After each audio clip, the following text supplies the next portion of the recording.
श्री सद्गुरु महाराज की जय। श्री सद्गुरु महाराज की जय।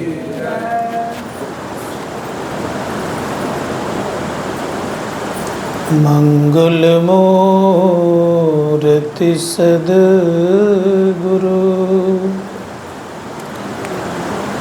मिलवै सर्वाधार।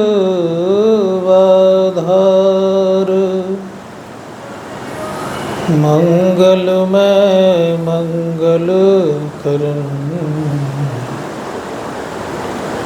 बिनवा बारंबार। धन्य धन्य सद्गुरु सुखदा महिमा कहीं न जाए। जो कछु कहूँ तुम्हारी कृपा मोते कछु न होसाय। बोलिए प्रेम से श्री सद्गुरु महाराज की जय। विश्व ब्रह्मांड के नायक सर्वक्षण स्मरणीय सद्गुरुद्वय के पावन श्री चरणों में कोटिशः नमन। परमादरणीय अध्यक्ष महोदय डॉक्टर विजय कुमार जी, समस्त समिति के पदाधिकारीगण, संवेद समादरणीय सज्जनवृंद, आदरणीय माताओं तथा भक्तिमती बहनों, हमारे महेंद्र बाबा,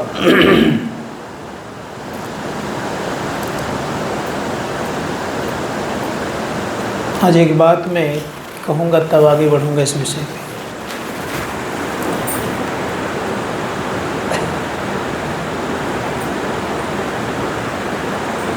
परम पूज्य महर्षि दल बहादुर बाबा कहा करते थे, जो ध्यानाभ्यास का शिविर है ये महाव्रत कहलाता है। महाव्रत कहलाता है। इस व्रत को छोड़ करके जाना अपने भाग को छोटा बनाना होता है। इसीलिए इस शिविर को कभी छोड़ करके नहीं जाना चाहिए। मनिहारी की बात सुनाता हूँ। पूज्य गुरुदेव मनिहारी ध्यानाभ्यास में जाया करते थे। वहाँ के व्यवस्थापक अब शरीर में नहीं रहे, आदरणीय नारायण अग्रवाल जी थे।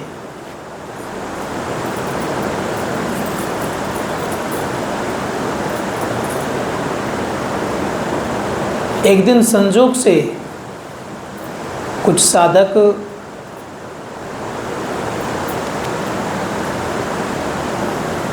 चले गए ये दाढ़ी शेविंग कराने के लिए। गुरु महाराज पूछते हैं, कहाँ गए थे आप? कहा कि हुजूर दाढ़ी शेविंग कराने के लिए गए हुए थे। उनको कुछ नहीं कहा उन्होंने। व्यवस्थापक महोदय को बुलाए और कहा, नारायण बाबू एक नाई की व्यवस्था यहाँ कर दीजिए, कोई बाहर नहीं जाए। तो इसको हम लोग छोटा समझते हैं कि ध्यानाभ्यास है, कहीं घूम फिर लें, लेकिन ये छोटा व्रत नहीं है। किसी भी पूजा पाठ से आप देवता नहीं बन सकते, याद रखिएगा। लेकिन यहाँ बैठे बैठे अगर आपकी दृष्टि टिक गई, अंतःकरण में प्रकाश का उदय हो गया, तो आप बैठे बैठे यहाँ देवता बन सकते हैं। कहीं अगर शब्द का आधार मिल गया तो आप ईश्वर के रूप की तरह हो सकते हैं। ऐसा मत समझिएगा कि ये छोटा मोटा कार्यक्रम है, कहीं हम लोग चले जाएंगे, घूम फिर लेंगे, यहाँ तो कुछ कर्मकांड है नहीं। इस बात को दिल से निकाल दीजिए। और बहुत सत्संगी इस बात को समझते भी नहीं हैं। इसलिए कभी भी ध्यानाभ्यास शिविर में अगर भाग लेते हैं, कोशिश करिए कि मैं पूरा करके ही यहाँ से जाऊँ, नहीं तो उनका महाव्रत का संकल्प भंग हो जाता है। ये प्रयास होना चाहिए आदमी को। तो आज का प्रसंग आपका है गुरु महिमा के संबंध में। संत मत का छोटा सा सिद्धांत भी है, गुरु ध्यान और सत्संग। बाबा देवी साहब कहते थे संत मत का कोई बड़ा सिद्धांत नहीं है, गुरु है, ध्यान और सत्संग है। गुरु की आवश्यकता क्यों है जीवन में? गुरु धारण करने वाले सदैव याद रखिएगा, जो कोई गुरु धारण करते हैं वे द्विज होते हैं, अर्थात दूसरा जन्म उनका होता है। द्विज शब्द कई जगह लिया जाता है। पक्षी का भी दूसरा जन्म होता है, उसको भी द्विज कहते हैं। और गुरु धारण करने वाले व्यक्ति का भी दूसरा जन्म होता है, इसीलिए उनको भी द्विज कहा जाता है। तो संत महात्मा गण कहते किनको कहते हैं? गुरु धारण करने वाले व्यक्ति वह कहलाते हैं जिन्होंने गुरु के पद चिन्हों पर चलना प्रारंभ किया, दीक्षा लिया और चलना प्रारंभ किया। ऐसी अवस्था को जब प्राप्त करते हैं तो गुरु कभी शिष्य नहीं बनाते। गुरु सदैव गुरु ही बनाने का काम करते हैं। मन में होता होगा कि गुरु शिष्य क्यों नहीं बनाते हैं? तभी तक आप उस शिष्य रहते हैं जब तक कि आपकी साधना पूरी नहीं हुई है। साधना पूरी होने पर आप शिष्य नहीं रहते, आप स्वयं गुरु बन जाते हैं। इसलिए शास्त्रकार कहते हैं गुरु को जानने का प्रयास कीजिए। मंडलोपनिषद में आया है, गु मतलब होता है अंधकार, रु मतलब होता है प्रकाश। जो अंधकार से प्रकाश के तरफ ले चले उसे हम गुरु कहते हैं। गुरु को कर्णधार भी कहा गया है। कर्णधार कहते हैं मल्ला को, कि भवसागर से पार लगाने वाले सच्चे संत सद्गुरु एक नाव चलाने वाले कहलाते हैं, क्योंकि इस संसार से पार लगाने वाले सच्चे संत सद्गुरु भी होते हैं। दूसरी बात यह, गुरु को पारब्रह्म परमात्मा से भी कहीं कहीं विशेष कहा गया है। हमारे गुरु महाराज कहते हैं परम पुरुष होते अधिक गावे संत सुजान।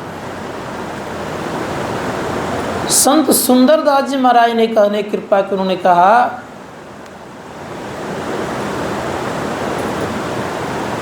कि गोविंद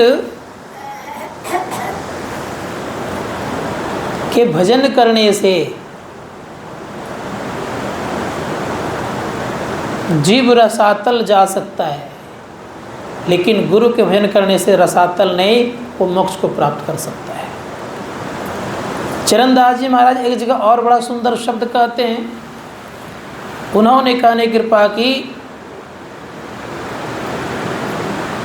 पिता से माता 100 गुना, सुत को रखे प्यार, मन से तिसेवन करे, तन से डांट अरुगार। माता से हरि 100 गुना, जिनते 100 गुरुदेव, प्यार करे अगुण हरे चरणदास सुखदेव। संत दाऊदयाल जी महाराज कहते हैं जो गुरु होते हैं वो क्या करते हैं? कहते सद्गुरु पशु से मानुष करे, मानुष से सिद्ध, सिद्ध से देवता, देव निरंजन होए। जो सद्गुरु होते हैं वो पशुवत जिंदगी जीने वाले मानव को मनुष्य बनाते हैं, और मनुष्य उनको सिद्ध बना देते हैं, और सिद्ध से उनको देवता, और देवता से फिर निरंजन बनाते हैं। इसीलिए संत महात्मा गण कहते हैं कि मनुष्य कोई साधारण नहीं हो, मनुष्य में कोई गुरु दिखते हैं तो साधारण नहीं दिखते हैं वो। संत कबीर साहब कहते हैं जो कोई गुरु को मानुष जानते ते नर अंध है, महादुखी संसार में तिनके आगे जम फंद है। इसीलिए हमारे गुरु माई ने कहा गुरु को सुमरो मीत हो, क्यों अवसर खोबहु। अवसर हम लोगों को नहीं खोना चाहिए, गुरु पर पूरा पूरा भरोसा और विश्वास रख करके चलना चाहिए। संत कबीर साहब कहते हैं कि संसार में ज्ञान दाता को गुरु कहते हैं। कितने प्रकार गुरु होते हैं? तो संत कबीर साहब कहते हैं कि 7 गुरु संसार में होते हैं। प्रथम गुरु उन्होंने कहा है माता पिता, माता पिता की सेवा करनी चाहिए। प्रथम गुरु माता पिता जो रज बीरज की दाता, दूसर गुरु मन की धाई, गिरहवास की बंद छुड़ाई, तीसर गुरु जिन धरिया नामा, ले गाम पुकारे ठामा, चौथा गुरु जिन शिक्षा दिन्ना, जग व्यवहार सबे को चिन्ना, पंचम गुरु जिन वैष्णव किन्ना, राम नाम का सुमिरन दीना, छठा गुरु भरमगढ़ तोड़ा, दुविधा मेटी एक से जोड़ा, सातम गुरु सत्शब्द लखाया, जहाँ का तत्व तहाँ पहुँचाया, 7 गुरु संसार में, चेला सब संसार, सदगुरु सोई जो भवजल उतारे पार। इस संसार सागर से जो पार लगा देता है वही संत सदगुरु कहलाते हैं। इसलिए सदगुरु के शरण में जाना चाहिए। शास्त्रकार कहते हैं कि सदगुरु को साधारण नहीं होते,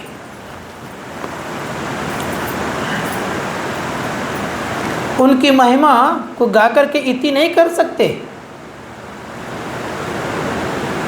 संत कबीर साहब ने कहा कि धरती सब कागज करो, लेखन ये सब बन रहा है, और 7 समुद्र की मसी करो, गुरुगुण लिखा ना जाए।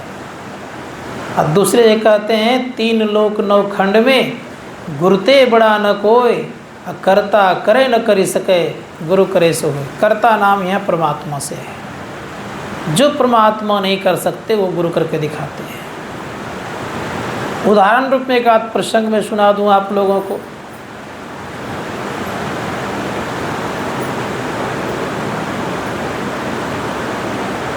समर्थ रामदास जी महाराज के कई शिष्य हुए, उनमें से एक शिष्य का नाम था उद्धव। उद्धव उनके संग रहा करते थे, सेवा भी करते थे। एक दिन संजोग से उस गांव में पहुंच गए जिस गांव में एक बहुत बड़ा तांत्रिक रहा करता था। उन्हें कई देवताओं को सिद्ध करके रखे हुए थे, बस करके रखे थे। कई दानव भी उनके वश में थे। इतना सिद्ध थे कि उनसे लोग डरते थे, भयभीत होते थे। लेकिन समर्थ रामदास जी महाराज पूर्ण गुरु थे, उनको किसी प्रकार का भय था नहीं। उन्हीं के गांव में डेरा डाल दिए और उद्धव से कहा जाओ भिक्षा लेकर के आओ। कई प्रश्न किए, जिनमें से एक प्रश्न था यह, गुरु क्या कर सकते हैं?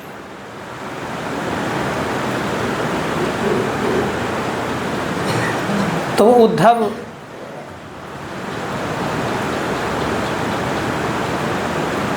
भिक्षा के लिए जब गए तो कहा भिक्षाम देहि, जय सहाय रघुवीर की, भिक्षाम देहि शब्द का प्रयोग किया उन्होंने। समर्थ रामदास जी महाराज का दुहाई दिया करते थे, उनसे ईर्ष्या करते थे ये। और ईर्ष्या जब करते थे इस तरह की ऋषिया की उनको देखना नहीं चाहते थे। लेकिन संत थे, कोई बात तो थी नहीं। परिणाम ये हुआ कि तुम इस जगह भिक्षा नहीं ले सकते हो, यहाँ से चले जाओ। का गुरु का आदेश है, भिक्षा तो लेना ही पड़ेगा, आप नहीं दीजिए किसी कोई और दे देगा। किसी औरों के जब गए तो वहाँ भी आवाज़ सुन लिए। का तुम नहीं मानोगे, का गुरु का आदेश है, मानना और न मानने से कौन बात हो गई। कहता मैं तुझे श्राप देता हूँ कि कल का उगता हुआ सूरज नहीं देखेगा। उसी घर से बेचारा ने भिक्षा लिया बगल वाले से और मुंह लटका करके चले गए, बड़े उदास मन से गए। समर्थ रामदास जी महाराज वहाँ सब देख रहे थे। कहा उद्धव क्या हो गया। कहा गुरुदेव आज भिक्षा में एक विशेष चीज़ लेकर के आया हूँ। कहा क्या। जानते हुए पूछते हैं कभी कभी गुरु। कहा क्या। कहा अपनी मौत भी लेकर के आया हूँ। कहा बात क्या हो गया। कहा है फलाना ने जो तांत्रिक है कि कल उगता हुआ सूरज नहीं देखेगा तुम, कल का उगता हुआ सूरज नहीं देखेगा। कहा इतनी सी बात है ना। कहा पहले खाओ तो बढ़िया से। संध्या समय था, भोजन बढ़िया से किया। कहा मैं अब सोता हूँ और मेरे बगल में ही रहना, कहीं जाना नहीं, कोई भी आ जाए नहीं जाना, तुम्हारी माँ के रूप में भी कोई आजत नहीं जाना है। सब बात बता दिए बड़े प्रेम से, क्योंकि मेरे बगल से कहीं हटना नहीं तुम। कहा नहीं हटूँगा। रात भर चरणों के बगल में पड़े रहे, चरण को सहलाते रहे, दबाते रहे। अब इतने सिद्ध किए हुए थे और इतने देवतागण को वश किए हुए थे कि जितने भी खुरपाती माइंड का देवतागण था सबको वहाँ भेज दिए। अंत में एक बहुत खतरनाक दानवी प्रवृत्ति की यक्षसनी थी, उनको भेज दिए। उनसे जब नहीं हुआ, किन्हीं जब बाल बाका नहीं हुआ तो श्राप का मान, साप का मान सबको रखते हैं। यमदूत भी आ गए और यमदूत जब आ गए तो बहुत कोशिश किया अंदर प्रवेश करने का, नहीं जब चारा चला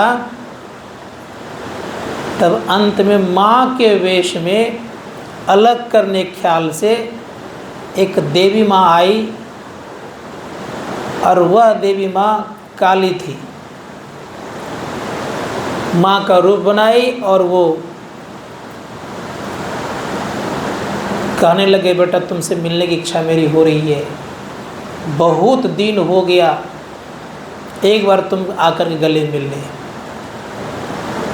उद्धव कहते हैं तुम मेरे पास आ जाओ। कहा पर पुरुष के पास जाना नहीं चाहिए। कहा ये संत है, कोई बात नहीं, आ जाओ। कहा मैं नहीं जा सकती, तुम ही आ जाओ। उद्धव तो जान ही रहे थे क्या लीला है, वो नहीं गए बेचारे। और जब नहीं गए तो रात के अंत होने के बाद सूरज का उदय हो गया और समर्थ रामदास जी महाराज जी चादर जो ओढ़ करके सोए हुए थे तो सोए हुए ही थे। दिन के 9 बज गए। अंदर से कहते उद्धव सूरज निकला कि नहीं निकला अभी तक। कहा गुरुदेव 9 बज गया। कहता अभी तक तुम मराड़े जिंदा ही है। तो उद्धव कहता है कि गुरुदेव समर्थवान जो गुरु होते ना उनके सामने काल का भी दाल नहीं गलता है। इसीलिए बड़ा सुंदर शब्द कहा गया। दादालाल जी महाराज कहते हैं सदगुरु काल मुख से बाहर काढ़े, काल मुख से बाहर निकालने का समर्थ रखते हैं, निकालते हैं। वो काल मुख से काढ़ने काम करते, निकालने काम करते हैं। इसीलिए हमारे गुरु महाराज ने भी कहने की कृपा की कि जम का फंदा कटाने वाला संत सदगुरु होते हैं। सारे विपत्तियों को सर्वनाश करने वाला गुरु हुआ करते हैं। इसलिए संत कबीर साहब ने एक बड़ी अच्छी पंक्ति कही है, सदगुरु काटो न विपत्तिया गुणमा नहीं है बिसर। सदगुरु सारी विपत्तियों को काटने वाले होते हैं, इसीलिए गुरु की पूजा सर्वोपरि पूजा कहलाती है। संत सुंदरदास जी महाराज कहते हैं, गुरु के प्रसाद बुद्धि उत्तम दशा को गहे, गुरु के प्रसाद भव दुख बिसराई। संसार के भव दुख को समाप्त करने वाले गुरु का प्रसाद होता है। कौन सा प्रसाद? ये जो हम लोग रोज़ खाते हैं ये वाला प्रसाद है? संतों ने कहा ये वाला प्रसाद नहीं। जिस प्रसाद से भव दुख मिट जाता है। कौन भव दुख मिटता है भाई? कौन प्रसाद से? ये हम लोगों को जो दीक्षा शिक्षा मिली है, इस दीक्षा शिक्षा को अगर मनोयोग पूर्वक करेंगे तो निश्चित याद रखिएगा कि एक दिन भव का फंदा कट जाएगा, भव का दुख का समाप्त हो जाएगा। इसीलिए संत महात्मा गण कहते हैं कि यह प्रसाद नहीं जिस प्रसाद के द्वारा हमारा आपका काम होता है। कभी कभी ये का प्रसाद भी काम आता है। मैं बता दूं एक बार,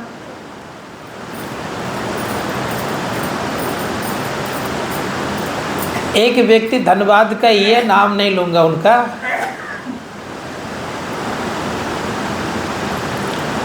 मरसन से ब्रह्मा जी महाराज के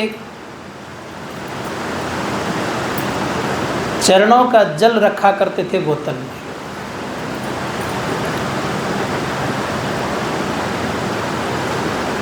कुछ भी उनको परेशानियां होती थी तो उसका उपयोग करते थे। एक दिन संजोग से छोटे भाई की जो धर्मपत्नी होती है वो भयंकर बीमार पड़ गई। जब बीमार पड़ गई तो यहाँ के डॉक्टर तो घबरा गए। एक दो जगह से तो उनको कहा कि यहाँ संभव नहीं, बाहर ले जाइए। तो प्रगति नर्सिंग होम है शायद ही आसपास में ही कहीं, वहाँ पर भर्ती कराया गया। नहीं ले रहे थे भर्ती। खरात्रि काल में हम लोग कहाँ जाएंगे, क्या करेंगे, नहीं करेंगे। और उनकी हालत बड़ी नाजुक हो चुकी थी।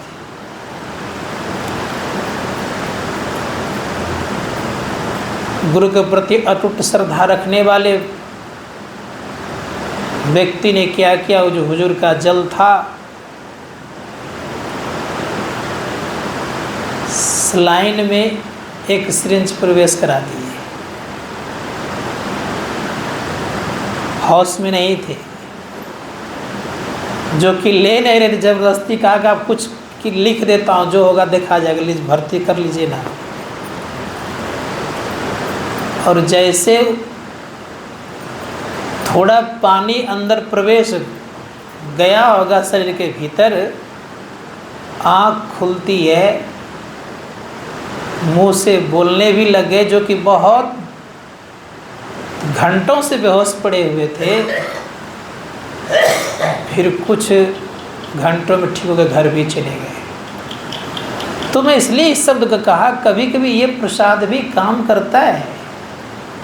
इसलिए संत महात्मा गण कहते हैं कि वह प्रसाद तो भव दुख का निवारण के लिए हुआ करता है, लेकिन यह प्रसाद भी कभी कभी आपके शरीर के रोगों को भी मुक्त करने का काम करता है। संत महात्मा गण कहते हैं कि गुरु के प्रसाद में बड़ी ताकत है, इसको माननी चाहिए हमें। यहाँ तक हम लोग जानते हैं कि बाबा देवी साहब के पास 2 व्यक्ति आए हुए थे, और दोनों व्यक्ति दम्मा रोग से ग्रसित थे। छूटता नहीं था, जल्दी दम्मा छूटता भी नहीं है पकड़ लेने के बाद। एक गरीब थे और एक थोड़ा अमीर थे। दोनों गए थे उनके पास। जिस समय पहुँचे थे उस समय जलपान कर रहे थे। तो जाके कहा कि दम्मा रोग से बहुत परेशान हूँ, ये रोग ठीक हो जाए। तो मौज में कोई महापुरुष आ जाए तो कुछ भी कर सकते हैं।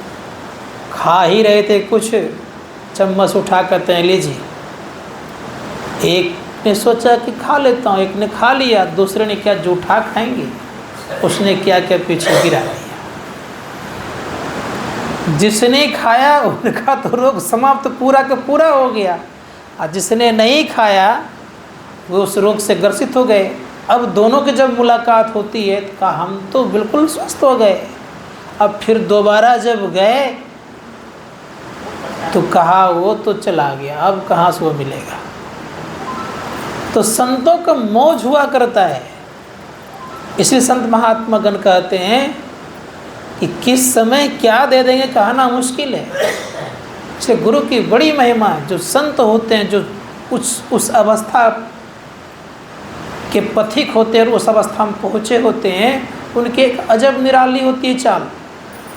गोरखनाथ जी महाराज रैदास जी महाराज से बहुत बड़े थे उम्र में, साधना में भी ये आकाश मार्ग से उड़ते थे गोरखनाथ जी महाराज। लेकिन जो तत्व का ज्ञान रैदास जी महाराज को हो गया था, वह ज्ञान गोरखनाथ जी महाराज को नहीं था। एक दिन संजोग से गोरखनाथ जी महाराज को पानी प्यास लगी तो पहुंच गए वहाँ, कहा मुझे जल पिलाइए। तो गोरखनाथ जी महाराज के संबंध में जान रहे थे कि बड़े सिद्ध महात्मा हैं, लेकिन सिद्धि प्राप्त करना अलग बात है और उस तत्व को प्राप्त करना अलग बात है। तो रैदास जी महाराज ने सोचा कि कुछ न कुछ इनको ऐसा चीज़ दे दूँ जो कि आगे जाके भटके नहीं है। तो उन्होंने क्या किया, जल में कुछ मिला करके दिए तो जल का रंग बदल गया। तो जल को कमंडल में लिया, पिया नहीं, प्यास तो लगी तो पिया नहीं। अब कुछ दूर में जा कर के जल का कमंडल उड़ेल दिए और चले गए वहाँ से कबीर साहब के यहाँ। कबीर साहब के यहाँ जब गए तो कबीर साहब की पुत्री का नाम था कमाली। कमाली पूछती है कि कहाँ से आ रहे हैं महाराज जी। कर रैदास जी के यहाँ गया था, रैदास जी का जल ठीक नहीं था, पिया नहीं गया, इसलिए तुम जल पिलाओ। जल किस में लिए थे आप? तो गोरखनाथ जी महाराज कहते कमंडल में लिया था। कहा कमंडल कहाँ है? कहा देख रहे हो इसी में है। तो उसमें 2-4 बूंद पानी बच गया था जल, तो वो निकाल करके अपने आप पी गई। पी जब गई उनकी दिशा और दशा दोनों बदल गई।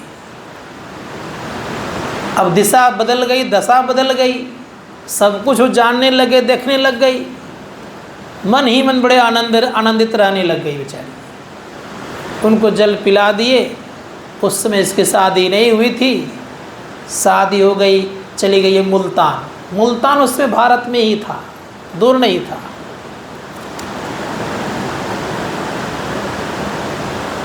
तो गोरखनाथ जी महाराज का बहुत सारा शिष्य मुल्तान में था। ये बेचारे वहाँ गए हुए थे। तो कभी कभी शिष्यों का प्रेम तो बढ़ ही जाता है। तो इतना प्रेम बढ़ गया कि गोरखनाथ जी महाराज का मेरे यहाँ भोजन, मेरे यहाँ भोजन, मेरे यहाँ भोजन। गोरखनाथ जी महाराज ने सोचा कि सबके कितना भोजन करूँगा मैं। तो एक नियम बांध दिए, का देखो इस खप्पड़ को जो भर देगा ना उसी के भोजन करूँगा। एक खप्पड़ था, अब कोई नहीं भर पाते थे, कितनों अन्न दे दे उसमें, कितनों ही कुछ दे दे, धन तो भरता ही नहीं था। उस दिन भोजन नहीं किए, दूसरे दिन ही भोजन भी नहीं किए। ये कानों कान खबर चला गया कमाली के पास। कमाली अपने पति से कहती है कि पतिदेव गोरखनाथ जी महाराज आए हुए हैं, उनको भोजन कराने की मेरी इच्छा हो रही है। तब पतिदेव भी सुन चुके थे कि बड़े बड़े लोग तो उनको भोजन नहीं करा पा रहे, तुम क्या करा लोगी। कहा तो दिए, लेकिन कहा कि जाइए न, कहिए निमंत्रण जाके दीजिए ना। तो बेचारी के कहने पर बेचारा चला गया। अब चला गया तो कहा कि हमारी धर्मपत्नी आपको भोजन कराएगी। कहा मेरा नियम जानते हो? कहा हाँ। वो बोली है कि भरूंगा उनके खप्पड़ में। कहा भर देगी? कहा हाँ। डायरेक्ट उन्हीं के यहाँ आ गए। कहा देखे तो कैसा आदमी खप्पड़ भरने वाला। तो घर से एक चम्मच चावल लेकर के आई वो, और खप्पड़ में जो ही दी तो लबालब भर गया खप्पड़। अब कमाली से पूछते तुम्हारा नाम क्या है? तो कहा मेरा नाम कमाली है। भूल गए थे ये। कहा तुमने एक कमाल कहाँ सीखी? तो वो भी लगे हाथ कहती कि बाबा आपके कमंडल से ही सीखी हूँ, मैं वही कमाली हूँ, कबीर साहब के पुत्र। जैसे इस शब्द को उन्होंने कही तो समझ गए कि कहाँ से जल प्राप्त, कहाँ से इसको कैसी स्थिति हो गई। भोजन तो किए नहीं, वहाँ से चल दिए। और चल दिए तो आ गए रैदास जी महाराज के पास, और जो कठोता पानी था बिना पूछे पीने लग गए। जब लग गए तो परिणाम ये हो गया, रैदास जी महाराज देख करके मुस्कुरा रहे हैं, आनंदित हो रहे हैं। तो रैदास जी महाराज कहते हैं कि महाराज ये क्या कर रहे हैं, ये चमड़े का पानी है। कहा वो जल तो चला गया। कहाँ? का जब पियाते थे तो पिया नहीं, और जिन पिया को पहचान लिया, अब फिरा जोगी दीवाना, तो वह पानी मुल्तान गया महाराज यहाँ का पड़ा हुआ है। जैसे शब्द को कहा तो रैदास जी महाराज को कहते हैं कि वो चीज़ कब मिलेगा? का अब मेहनत करना पड़ेगा। संत महात्मागण कहते हैं कि तब मेहनत किया उन्होंने, तब उस अवस्था तक पहुँचे। तो जो गुरु होते हैं वो शिष्य को देना भी चाहते हैं और किसी को देना चाहते हैं, लेकिन लेने वाला होना चाहिए। और जब तक श्रद्धा नहीं होगी तब तक आपके पास वो ज्ञान ठहरेगा भी नहीं, देना भी चाहे गुरु तो रहेगा ही नहीं। इसीलिए श्रद्धा बिना वो ज्ञान अंदर आता नहीं है। तो संत महात्मा गण कहते हैं कि गुरु का ज्ञान लेने के लिए सबसे पहले तो श्रद्धा और समर्पण होना चाहिए। समर्पण और श्रद्धा दोनों अगर रह गया तो वह ज्ञान ठहरेगा, अन्यथा आप भटकते रहेंगे। इसीलिए संत महात्मा गण कहते हैं कि बहुतों को दीक्षा तो मिल जाता है। बाबा देवी साहब ने बहुतों को दीक्षा दिया, लेकिन कहाँ में ही लाल के तरस हो पाए कोई। महर्षि श्री परमहंस जी महाराज की तरह कहाँ हो पाए? बहुत सारे लोग थे, कहाँ हो पाए? तो देने वाले देते तो हैं, लेकिन श्रद्धा कितने हैं उन पर निर्भर करता है। इसलिए संत कबीर साहब कहते हैं गुरु को जो ब्रह्म के रूप में मानते हैं, ईश्वर के रूप में मानते हैं, उनका मनोरथ पूरे होते हैं और उनकी पूजा करने पर उनको सब कुछ मिलता है। इसीलिए आप देखिएगा जितने बड़े बड़े महापुरुष हुए हैं सबों ने गुरु की भक्ति की है, और वो भक्ति की है कि हमारे गुरु महाराज के भक्त बहुत हुए, लेकिन सबको उस बात को स्वीकार नहीं करते थे। महर्षि श्री परमहंस जी महाराज के सामने कहते थे दिन को रात है, तो जी हुजूर हम लोग कह सकेंगे? नहीं कह पाएंगे। रात को दिन है, तो जी हुजूर। झूठ हो रहा है कि नहीं हो रहा है यहाँ पे? लेकिन वो जानते थे कि क्यों दिन को रात कर, रात को दिन कह रहे हैं। रात्रि 12 बजे रात्रि को दिन कह रहे हैं, कह रहे देखो सूर्य कितना प्रकाश लिए उगा हुआ है। तो जानते थे क्यों कह रहे हैं, इसीलिए उसमें जी हुजूर कह देते थे। कहने का अभिप्राय मेरा ये हुआ कि जब तक उस तरह की स्थिति नहीं बनेगी तब तक संभव नहीं है। इसीलिए संत महात्मा गण कहते गुरु महाराज ने बड़ा सुंदर शब्द कहा है। उन्होंने कहा मैं ही को आन नहीं सूझा, फकत गुरु ही आधारा है। लेकिन किन्हीं किन्हीं ने ऐसा भी कहा, जब गुरु महाराज की इस तरह की अवस्था को देखा, नाम तो नहीं लूँगा, लेकिन उन्होंने कहा कि वृद्ध हो गए ना, इसीलिए ऐसी अवस्था हो गई है। लेकिन जो जानते थे उन्होंने ऐसा शब्द का प्रयोग नहीं किया, उन्होंने सब बात में जी हुजूर लगाना शुरू कर दी। तो मैं ये कहना चाह रहा हूँ कि स्थिति कब जानेंगे आप? जब उस तरह के राह पर आप भी चलेंगे तब गुरु की स्थिति के संबंध में कुछ न कुछ पता चलेगा।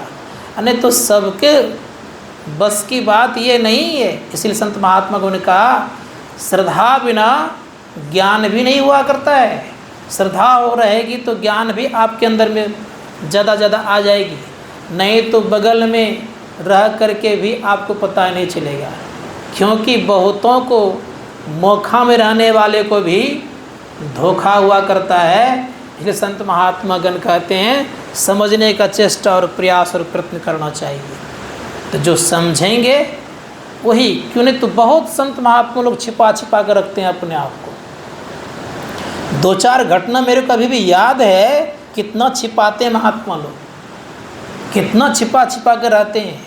मुझे एक बार की घटना याद है, महर्षि श्री प्रमोद जी महाराज के विषय में। लोग कहते थे कि महापुरुष हैं। मेरे मन में एक बार आया कि महापुरुष का कुछ तो लक्षण होना चाहिए अलग, दिखता नहीं था कभी भी। लेकिन मैंने कहा अच्छा देखता हूँ, आज अगर मेरे मन की बात अगर जान जाएंगे और अपने से कुछ कहेंगे तब मैं भोजन करने जाऊँगा, अन्यथा नहीं जाऊँगा। भोजन करने के पहले जा कर के बैठ गया तो देखता हूँ कि और लोग आके बैठ गए। मन ही मन चल रहा है, संकल्प विकल्प जो चलना होता है चल रहा है। सब चले, अपने भी कमरे में चले गए और सब लोग भी चले गए। अब निराशा आएगी नहीं आएगी? अब निराशा आ गई। लेकिन निराशा आने पर डटे अगर रहिएगा तो निराशा आपके जीवन में नहीं रहेगी। कमरे में गए और कमरे से आकर कहते रहे तुमने भोजन नहीं किया है, जाओ भोजन करो पहले। तब वहाँ से उठ करके मैं भोजन करने के लिए गया। तो मैं इस बात को इसलिए कह रहा हूँ, इस बात को जो संत होते हैं अंतर्जामी होते हैं, तभी वो गुरु बनते हैं, सदगुरु बनते हैं। अन्यथा सब कोई गुरु नहीं बन जाते हैं। इसलिए शास्त्रकार कहते हैं कि सदगुरु जो होते हैं वो ज्ञान दाता भी होते हैं, और सदगुरु को पार ब्रह्म परमात्मा से विशेष कहा गया है। इसलिए गुरु भाई ने क्या कहा, मैं ही को आन नहीं सूझा, फकत गुरु ही आधार है। हम लोग को जिस दिन गुरु ही केवल आधार बन जाएंगे उस दिन सब कुछ अंदर में दिखने और सुनने लग जाएंगे। इसलिए संतों ने कहा कि गुरु जिनके जीवन में नहीं है उनका जीवन सुखद और सरल नहीं है। इसलिए गुरु जीवन में धारण करना चाहिए। बोलिए प्रेम से श्री गुरु महाराज।